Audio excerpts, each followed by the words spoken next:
북한의 비핵화 협상이 이렇다 할 결과물을 내놓지 못하고 있는 상황입니다. 그런데 트럼프 행정부가 북한과 협력한 외국 기업을 조사해서 지금 몰수를 요청을 한 상태라는 보도가 나왔습니다. 황섭 차장, 어떻게 된 겁니까?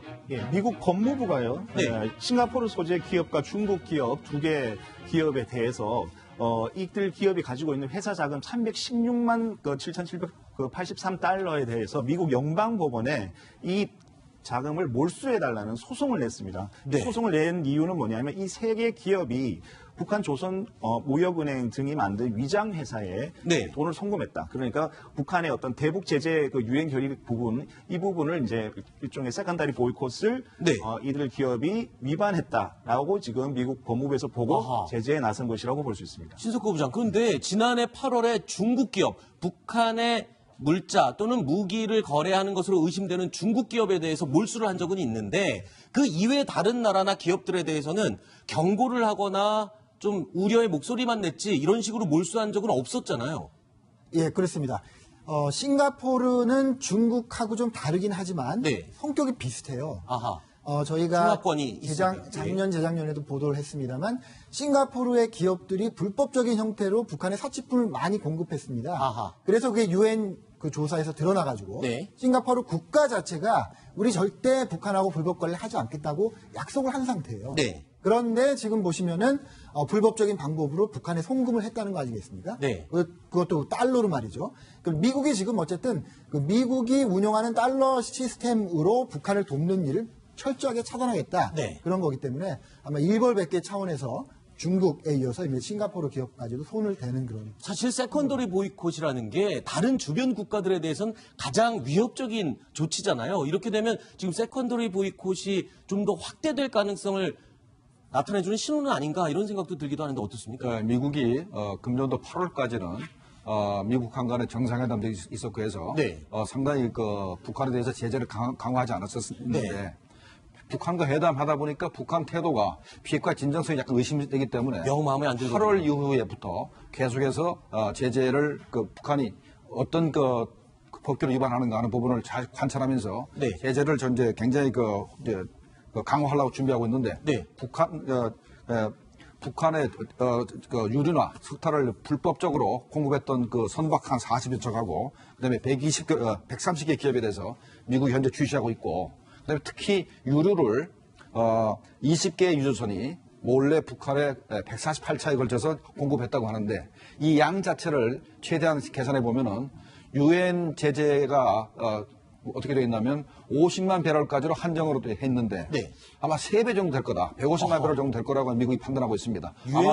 아마도 미국이 가만히 있지 않을 겁니다. 그래서 유엔 결의안을 어긴 거에 되기 때문에. 그렇죠. 그래서 현재 아마도 이 세컨더리 보이콧에 걸려서 고생할 그런 그 기업이라든가 아하. 선박회사가 엄청나게 많을 거로 생각이 됩니다. 자, 이렇게 미국이 북한에 대해서 제재를 점점점 강화하고 있는 상황에 그래도 북한과 대화는 계속 하고 있다라고 미국이 또 밝혔습니다. We are in frequent contact with North Korean officials. That's not changed. We have our special representative, Steve Beacon, who's leading those conversations. We have those types of conversations, meetings at various levels, from secretary level to Steve Beacon's level to the working level. So those conversations continue. We continue to have conversations with North Korean officials. Whether it's a face-to-face sit-down meeting, that's one thing, but we continue to have conversations, and we think we're in a good place with that. Do more need to take place? Yes, certainly they do. 자, 그런데요. 조금 전에 들으신 헤더 나워트 미 국무부 대변인이 언급한 인물. 자, 북미 회담에 앞장서고 있는 미국의 스티븐 비건 국무부 대표입니다. 이 비건 대표가 의미심장한 말을 했습니다. 이런 말을 했네요. 북한의 대화의 기회의 창이 닫히고 있다. 이런 말을 했습니다. 지금 시간이 이제 마감이 다 돼가고 있다. 우리가 준 시간이 이제 얼마 남지 않았다. 이런 얘기인가요? 정확히 저것이 지금 미국이 이 사안을 보는 그 시각이라고 할 수 있는 것이죠. 네. 북한이 국제사회, 특히 미국이 하지 말라는 것을 했고 그것을 시정할 수 있는 시간을 우리가 미국과 국제사회가 줬다. 네. 그래서 우리가 트럼프 대통령이 김정은 위원장을 만나주면서까지 대화를 하고 있는데 그것이 계속 길어지지 않을 것이다. 그러니까 북한은 그런 지금 상황을 알고 네. 빨리 국제사회의 비핵화의 진정성을 보여라. 네. 촉구하는 그런 발언입니다. 이 발언은 대화의 창이 닫히고 있다. 이 말은 과거 정권에서도 나왔던 말이라면서요.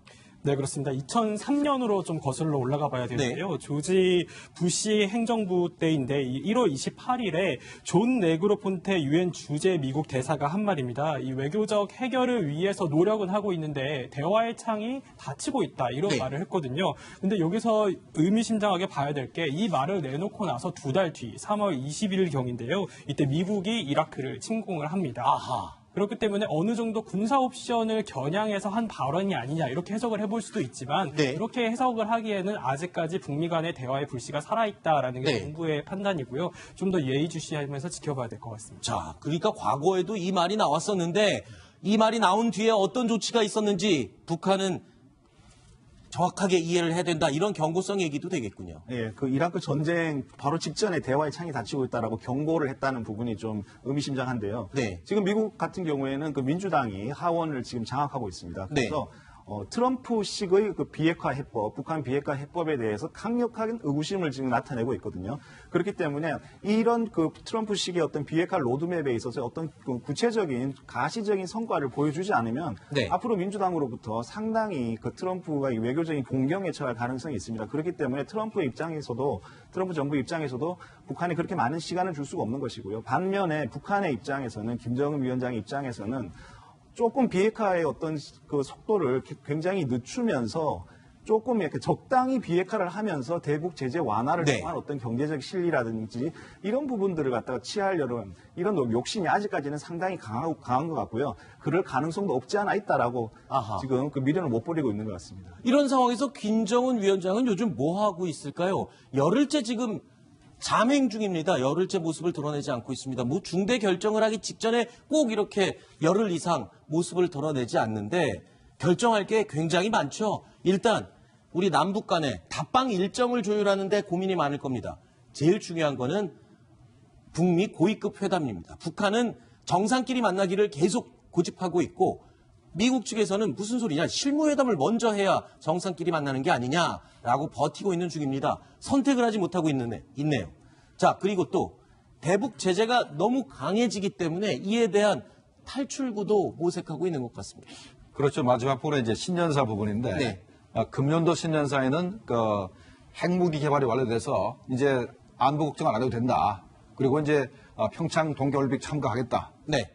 미국과 대화하겠다. 이런 얘기가 이제 줄을 이뤘습니다. 네. 그러면 올해 신년사에는 뭘 얘기할 것인가 하는 부분인데 비핵화를 해야죠. 비핵화 얘기가 나오면 그러니까 김정은 입장에서는 어느 정도 비핵화를 할 것인가 하는 부분 네. 그런 부분도 실어야 될 것이고 제일 큰 게 경제 문제인데 네. 이 제재 국면 하에서 금년도는 70조를 성과 있게 맞이하자 그러면서 북한 주민들을 이렇게 아주 닥달을 했습니다. 네. 그럼 내년도는 뭐까지 닥달할 것인가 부분인데 남은 게 이제 경제발전 5개년 전략으로 해서 뭐 3년 전에 북한이 한 발표를 했습니다. 네. 그거 가지고 닥달할 텐데 현재 그러면 나름대로 목표를 설정해야 되는데 네. 제재 국면에서 목표를 설정하기 굉장히 힘드니까 그렇죠. 아마도 어떻게 할 것인가 하는 부분에 대해서 상당히 고민이 많을 겁니다. 국내 민심까지 달래야 하는 북한 김정은 위원장의 고민이 느껴지는 것 같습니다. 그런데요, 여기서 또 이상한 점이 하나 감지가 됐습니다. 여태까지 최근에 북미 협상 마쿠에서 아주 절대적인 역할을 했던 인물이 있습니다. 코리아 임무센터, CIA 코리아 임무센터 장이었죠. 앤드류 김이 사임을 했어요. 지금 이 상황에서 앤드류 김은 더 역할이 중요해질 것 같은데 어떻게 된 겁니까? 그래서 뭐 지금 이제 보도가 나오는 것은 좀 개인적인 이유이고 지금 오늘 동아일보 단독 보도 그렇습니다. 내용이었죠. 김정한 워싱턴 특파원이 단독 보도를 했는데요. 네. 예정돼 있던 은퇴이고 좀 이렇게 좀 쉴 시간이 필요하다. 그래서 다시 돌아올 수도 있다. 뭐 이런 얘기도 나오고 있습니다만 어쨌든 간에 이 굉장히 오랫동안 북한 문제를 CIA 그 요원으로서 다뤄왔고 네. 최근에 이 북미 대화 국면에서는 거의 그 폼페이오 국무장관 측근으로 자신을 드러내면서 지휘를 해오지 않았습니까? 네. 실무적인 일을 해왔기 때문에 모르겠습니다. 뭔가 이유가 있을 것 같은데 어쨌든 간에 지금 북미 협상이 좀 잘 안 되고 있는 것 같은 그런 네. 어떤 국면과 관련이 있을 수도 있는 거죠. 좀 좋게 봐서 할 일을 다 끝내서 이제 떠나는 거였으면 얼마나 좋겠습니까만. 예, 스티브 비건 그 미 국무부 대북 그 특별 대표의 역할과 네. 지금 이 CIA 앤드류 김 그 코리아 그 임무센터장의 역할이 약간 겹치는 부분이 있거든요. 아. 그 정점에 이제 폼페이오 장관이 예, 이제 예. 모시는 두 사람인데 그래서 지금 아무래도 지금 그 어떤 역할의 어떤 그 중심, 무게 중심이 비건 쪽으로 지금 쏠리고 있는. 네. 그래서 이제 비건이 이제 한국에 대해서는 워킹 그룹을 만들어서 한국과 아하. 어떤 협의를 굉장히 강화하고 네. 북한에 대해서는 지금 오늘 이번에도 얘기했듯이 그 굉장히 강력한 어떤 비유적인 표현으로 네. 대화에 빨리 나와라. 그래서 아하. 비핵화의 어떤 그 움직임을 보여라라고 지금 네. 압박을 하고 있는 이런 형국이거든요. 대신에 이전까지 좀 그 앤드류 김 같은 경우는 한국계라서 그런지 모르겠지만 어떤 그 폼페이오 장관과 북한 간의 어떤 대화의 어떤 교량 역할을 네. 그런 그 약간 비둘기파 그렇군요. 정직의 어떤 역할을 해왔습니다. 알겠습니다.